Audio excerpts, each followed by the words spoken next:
चुड़ैल की बांसुरी।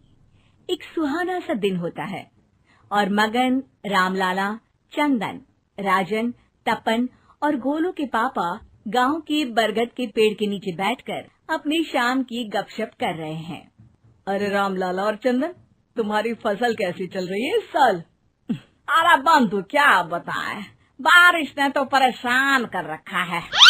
सही बात, बारिश की कमी ने दिमाग खराब कर दिया है। सरपंच गांव वालों के लिए एक खबर लेकर आता है। अच्छा मेरे गांव के भाइयों, सुनो जरा। हमारी सरकार ने किसानों के लिए शहर में एक सेमिनार का आयोजन किया है, जिसमें वो खेतों के बारे में और भी कुछ जानकारी देंगे। तो मुझे लगता है कि हमें वहां जाना चाहिए।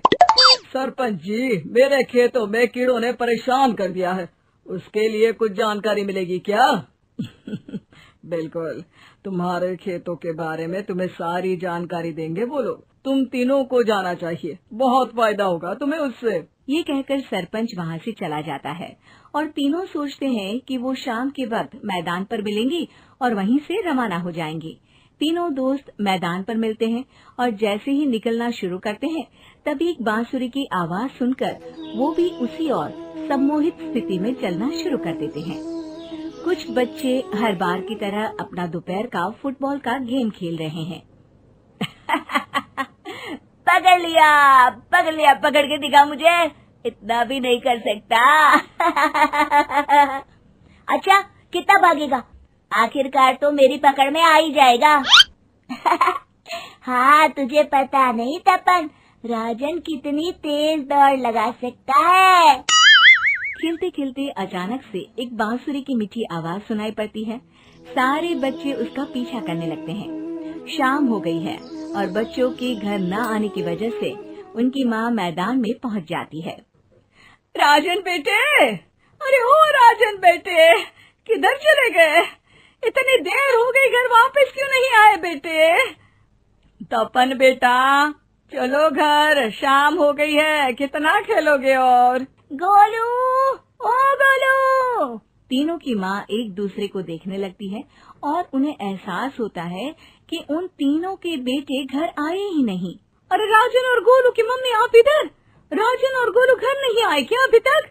नहीं तो दोपहर में राजन मुझे बताकर गया था कि वो तपन और गोलू के साथ खेलने जा रहा है। मैंने सुना है कि गांव में एक चुड़ैल घूम रही है, कहीं वही तो नहीं ले गई ना हमारे बच्चों को? ऐसा कुछ नहीं हुआ होगा, हम तीनों अलग अलग जगह ढूंढते हैं, इधर ही खेल रहे होंगे तीनों बच्चे। ये कहकर तीनों बच्चों की माएं उन्हें ढूंढने निकल गई। बहुत देर हो गई और फिर भी तीनों बच्चे मिले नहीं। तीनों की माएं मैदान पर फिर से मिलती हैं। सुनिए जी, ये तीनों मिल ही नहीं रहे हैं और मेरे दिमाग में बहुत बुरे बुरे ख्याल आ रहे हैं। आप चिंता मत कीजिए, हम सरपंच से जाकर बात करते हैं, वो हमारी मदद करेंगे। गोलू की माँ सही कह रही हो, चलो चलते हैं। एक उम्मीद की आशा लेकर तीनों अपने बेटों की फिक्र में सरपंच के घर जा पहुंचती है। सरपंच अपनी शाम की चाय पी रहे हैं और अखबार पढ़ रहे हैं। तभी तीनों की माँ हड़बड़ी में भागकर उनके पास आती है। अरे अरे, आप तीनों इतनी डरी हुई क्यों हो? क्या हुआ? ऐसी क्या बात हो गई? तिवारी जी, हमारे लड़के दोपहर से खेलने गए हैं और अब तक लौटे नहीं हैं। हमने उन्हें सब जगह ढूंढा, लेकिन हमें वो मिले ही नहीं, इसीलिए हम भागकर आपके पास आ गए। अच्छा, इनके पिता कहाँ है? ये कुछ काम के लिए शहर गए हैं, इसीलिए हम भागकर आपके पास आए हैं। हाँ, मैं उसके बारे में भूल ही गया था। एक काम कीजिए, मुझे उस जगह लेकर चलिए जिधर वो आखिरी बार खेल रहे थे। सरपंच घर से एक डंडा लेकर तीनों के साथ मैदान की ओर निकल पड़ते हैं। तीनों मैदान पर पहुंच जाते हैं और उन्हें ढूंढने के लिए कुछ सुराग खोजना शुरू करते हैं। आपको कोई ऐसी जगह पता है जहां ये तीनों साथ में मिलते हैं? नहीं जी, ऐसी तो कोई जगह नहीं पता। अचानक से वही बांसुरी की आवाज आना शुरू हो जाता है और सरपंच सम्मोहित होकर उस आवाज की तरफ जाना शुरू कर देते हैं।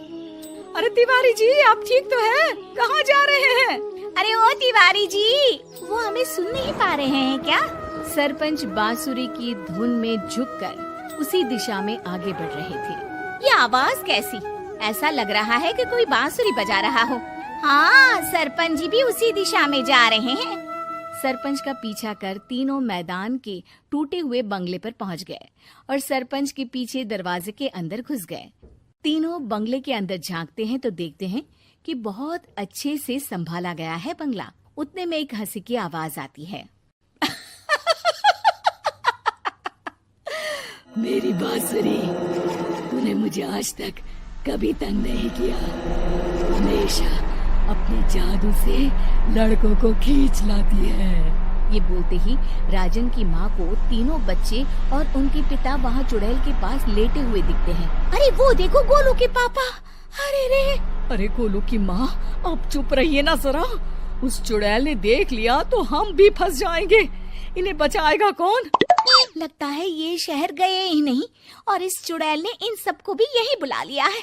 अब हमें इन्हें छुड़ाना होगा। एक काम करते हैं। राजन की मम्मी गोलू और तपन की मम्मी को एक प्लान बताती है। बिल्कुल सही कह रही हो राजन की मम्मी। चलो आज इस चुड़ैल को मजा चखाते हैं। तीनों माएं अपने छुपने की जगह से बाहर निकलती हैं और एक्टिंग करना शुरू कर देती है। ये तो बढ़िया है। अब इसका असर औरतों पर भी हो रहा है। वाह जी वाह। तीनों माएं चुड़ैल की थोड़ा करीब आती है।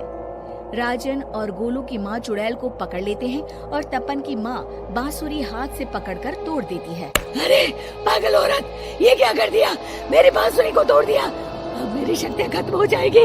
तुम्हें तो अरे तुझे क्या लगा चुड़ैल कहीं की हमारे बच्चों को और पतियों को हाथ लगाएगी तू? बांसुरी टूटने की वजह से चुड़ैल खाक होकर गायब हो जाती है और सारे लोगों की आंख खुल जाती है।